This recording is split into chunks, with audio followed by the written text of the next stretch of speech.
बिस्मिल्लाहिर्रहमानिर्रहीम। अस्सलाम वालेकुम। आप देख रहे हैं मुझे मेरे YouTube चैनल पर और मैं मुज़म्मिल अवान हूँ। वफाकी आईनी अदालत के हवाले से पाकिस्तान की तमाम पॉलिटिकल पार्टीज़ जो हुकूमती इत्तेहाद का हिस्सा हैं वो संजीदा दिखाई दे रही हैं, और इस हवाले से जो मैंने पाकिस्तान बार कौंसिल की तजावीज़ जब देखी और उनका मुसद्दा पढ़ा तो मुझे ये मालूम हुआ कि पाकिस्तान बार कौंसिल ने उसमें बड़े वैलिड पॉइंट्स उठाए हैं। पाकिस्तान बार कौंसिल का, हुकूमत का, पाकिस्तान पीपल्स पार्टी का मुसद्दा अगर सामने रखा जाए तो वो मुसद्दा एक ही मुसद्दा है जिसमें मेरा ख्याल है कि कोई इतनी बड़ी चेंजेस नहीं है। मेरा ख्याल है कि जो तीन मुसद्दों को अगर मैं सामने रखूँ, इसको मैं पढ़ूँ, तो मुझे पता चलता है कि इस मुसद्दे में कोई इक्का दुक्का फ़र्क हो सकता है, वरना जो सब बातें हैं वो एक दूसरे से मुमासलत रखती हैं। अब इस मुसद्दे के ऊपर अगर मैं बात करूं तो उससे पहले मैं आपको एक चीज़ बताऊं कि दुनिया भर के अंदर, दुनिया के जितने भी ममालिक हैं, सब ममालिक के अंदर कॉन्स्टिट्यूशनल कोर्ट्स बनी, और कॉन्स्टिट्यूशनल कोर्ट्स इसलिए बनाई गई कि वहाँ पर पार्लिमान जो है उसके इख्तियारात को मजबूत किया जा सके।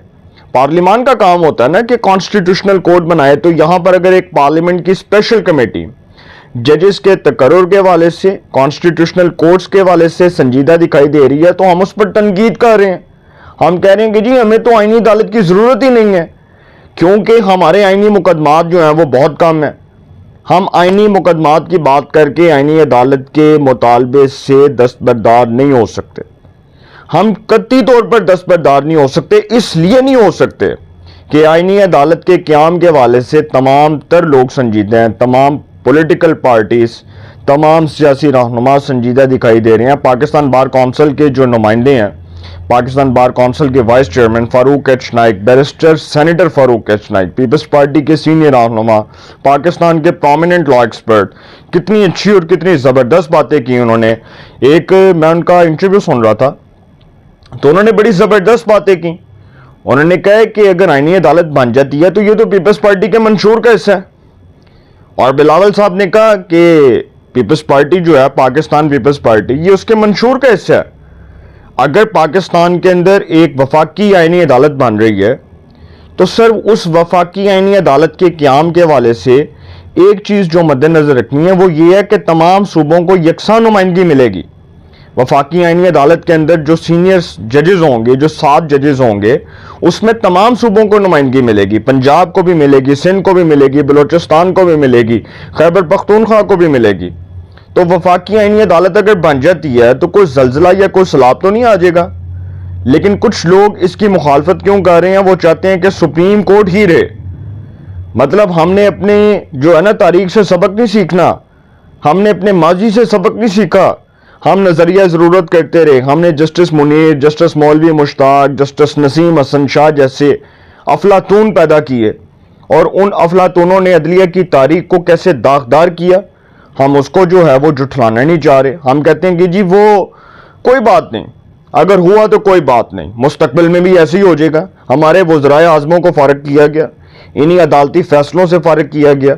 एक मुंतखब वज़ीर आज़म यूसुफ रजा गिलानी, जिसको स्विस हकाम को लेटर ना लिखने की बुनियाद पर डिस्क्वालीफाई किया गया, क्या यह मुंतखब जमहूरी हुकूमत, क्या यह मुंतखब वज़ीर आज़म, क्या यह मुंतखब असेंबली की तौहीन नहीं थी कि एक वज़ीर आज़म को उठाकर बाहर फेंक दिया गया? इफ्तिखार चौधरी जैसे पॉलिटिकल जजेस जिन्होंने पाकिस्तान की अदालती तारीख को दागदार किया, वो पाकिस्तान के एक मुंतखब वज़ीर आज़म को जो लाखों ने जो करोड़ों वोट लेकर हुकूमत में आया और वज़ीर आज़म बना, उसको हम फारिग कर देते हैं। एक वज़ीर आज़म जिसके पास 2/3 मेजॉरिटी थी, नवाज शरीफ, जिसको बेटे की कंपनी से तनख्वाह ना लेने के ऊपर डिस्क्वालीफाई कर दिया गया क्योंकि मिला कुछ नहीं था पनामा में से, तो कामा निकाल दिया, उसको फारिग कर दिया गया।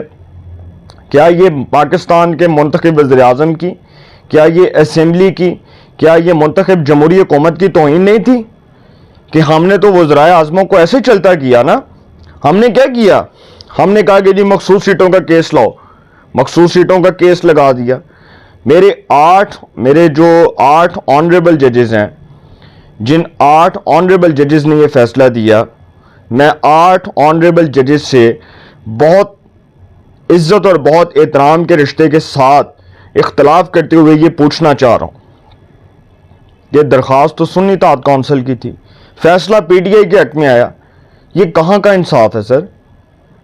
अगर पीटीआई की पिटीशन पर सुन्नी इत्तेहाद काउंसिल की पिटीशन पर पीटीआई के हक में फैसला दे दिया जाएगा तो फिर सर निज़ाम इंसाफ जो है उसके ऊपर तो फिर उंगलियां उठेंगी ना। अगर आज पीटीआई को वो सीटें मिल जाती तो इसका मतलब कि आगे भी यही फैसले होते। वफाकी आईनी अदालत बन जाए, आईनी मुकदमात वफाकी आईनी अदालत में चलें, तमाम आईनी मुकदमात की समाअत आईनी अदालत में हो, आईनी अदालत के जज जो हैं वो उनके पास तमाम तर इख्तियारात हो, इससे अच्छी बात क्या हो सकती है? मैं तो इस हवाले से बड़ा संजीदा हूँ कि आईनी अदालत बननी चाहिए, कॉन्स्टिट्यूशनल कोर्ट बननी चाहिए। हुकूमती मुसवदा मंजर आम पर आया उसके ऊपर बात करूंगा, लेकिन पाक फौज के अंदर एक बहुत ही सीजनेबल पोस्ट के ऊपर अपॉइंट होने वाली शख्सियत जिनकी रिटायरमेंट की खबरें, उनकी रिटायरमेंट की बाज़गश्त सुनाई दे रही है, वो कौन है? वो DGISPR भी रहे, वो पाक फौज के अंदर अहम ओहदों के ऊपर फ़राइज़ सर अंजाम देते रहे। उनकी रिटायरमेंट की खबरें अचानक क्यों मीडिया के ऊपर आ रही हैं, क्यों सोशल मीडिया की जीनत बनी हुई हैं, उसके ऊपर बात करेंगे। वो जी शख्सियत जो है वो 27 नवंबर को रिटायर होना था उन्होंने, लेकिन उनको 1 महीना पहले रिटायर कर दिया गया। उनको इन्फॉर्म किया गया और chief of army staff general Syed Asim Munir, उन्होंने किसी के थ्रू उनको ये मैसेज कॉन्वे किया कि आप फौरी तौर पर रिटायर हो जाए। अब मैं पाक फौज के अंदर जो डिसिप्लिन है, जो उनका कॉन्डक्ट है, जो उनकी क्रेडिबिलिटी है, उसके ऊपर बात नहीं कर सकता, क्योंकि ये जर्नलिस्टिक टर्म्स के खिलाफ है, ये जर्नलिस्टिक रूल्स के खिलाफ है कि मैं पाक फौज के ऐसे मामलात को छिड़ूं जो मामलात बड़े हसास होते हैं या जिनके ऊपर बहुत सोच समझ कर बात करनी चाहिए। तो मैं इस तरह के मामलात के ऊपर तो बात करने का मजाज नहीं हूँ, लेकिन मैं आपको इतनी बात ज़रूर बता रहा हूँ कि वो जो शख्सियत हैं उनका नाम जनरल मेजर आसिफ गफूर है, जो साबिक DGISPR भी रहे। और आपको शायद याद होगा कि ये जो मौसूफ थे, इन्होंने 2018 में जब इमरान खान वज़ीर आज़म पाकिस्तान बने थे तो इन्होंने ट्वीट किया था वतुइज़्ज़ु मंतशा वतुज़िल्लु मंतशा, किया था ना ट्वीट। और ये जब साफ़ी जब वहां पर बैठे होते थे तो जब बतौर DGISPR ये प्रेस कॉन्फ्रेंस करते थे तो ये कहते थे मुस्बत रिपोर्टिंग 6 महीने बाद। आखो सुभान अल्लाह सर, मुस्बत रिपोर्टिंग 6 महीने बाद, ठीक है। तो ये सारी चीज़ें जो हैं सर, ये मैं इसके ऊपर बात नहीं करना चाह रहा था, मैंने आपके सामने ये खबर तो रख दी है। ये खबर तब आई सामने जब ये पता चला कि इनको रिटायरमेंट से पहले रुखसत कर दिया गया और 27 नवंबर को इन्होंने रिटायर होना था, और इनको 1 महीना पहले जो है वो बता दिया गया और फिर इनको कहा गया कि आप बाइज्जत तरीके से जो है वो रुखसत हो जाए। ये भी पता चला कि ये अपने दफ्तर भी नहीं आ रहे थे, काम शाम भी नहीं हो रहा था इनका। तो इतनी खबर सामने आई जो मैंने आपके सामने रखी है। खैर, दूसरी बात कि एक पाकिस्तान के अंदर ना रवायत चल पड़ी। रवायत ये है कि जब हमारी अदालतें कोई काम अच्छा करने लगती हैं तो हम अदालतों को पोलिटिसाइज कर देते हैं।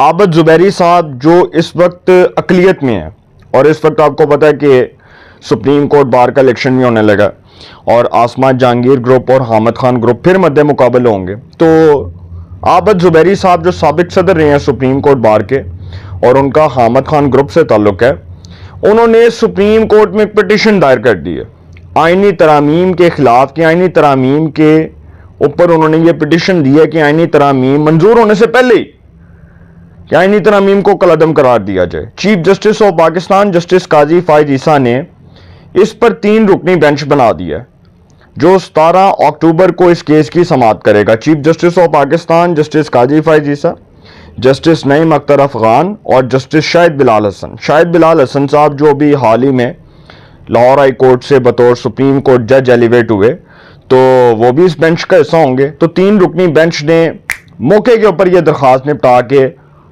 वापस फेंक देनी है, क्योंकि सिर्फ पार्लियामान के इख्तियारात में जुडिशरी मुदाखलत नहीं कर सकती।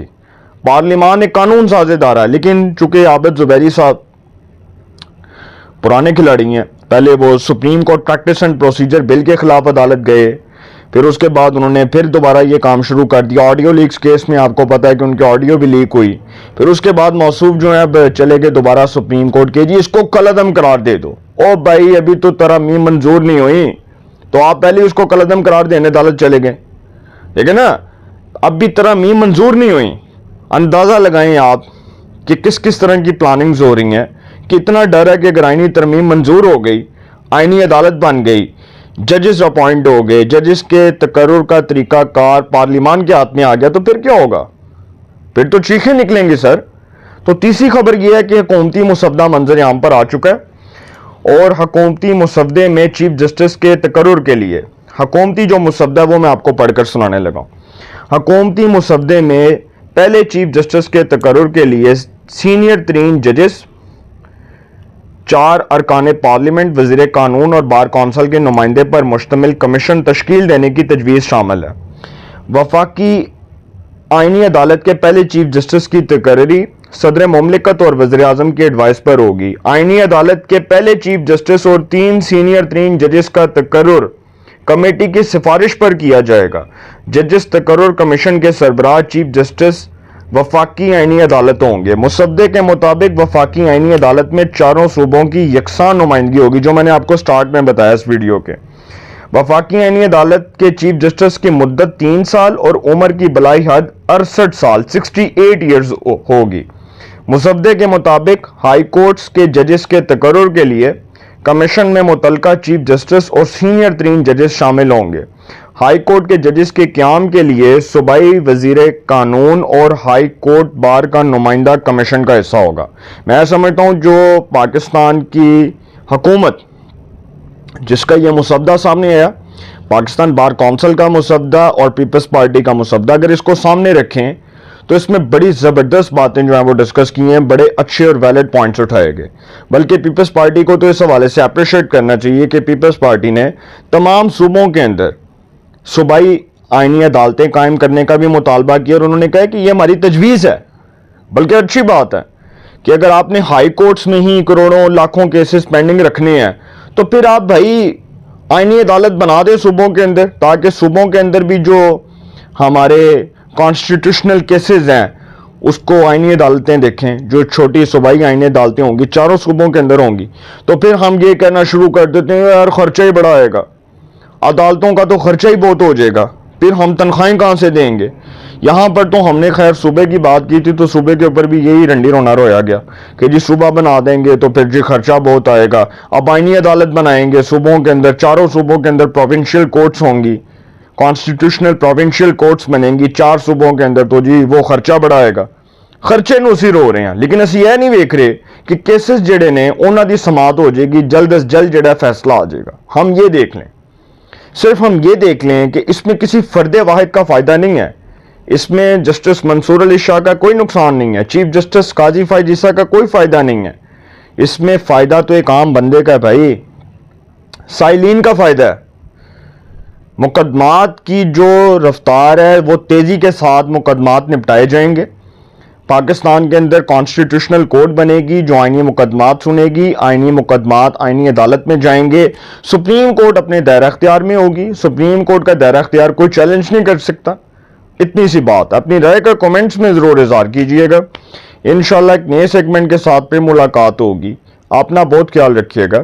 اعلیٰ نگہبان.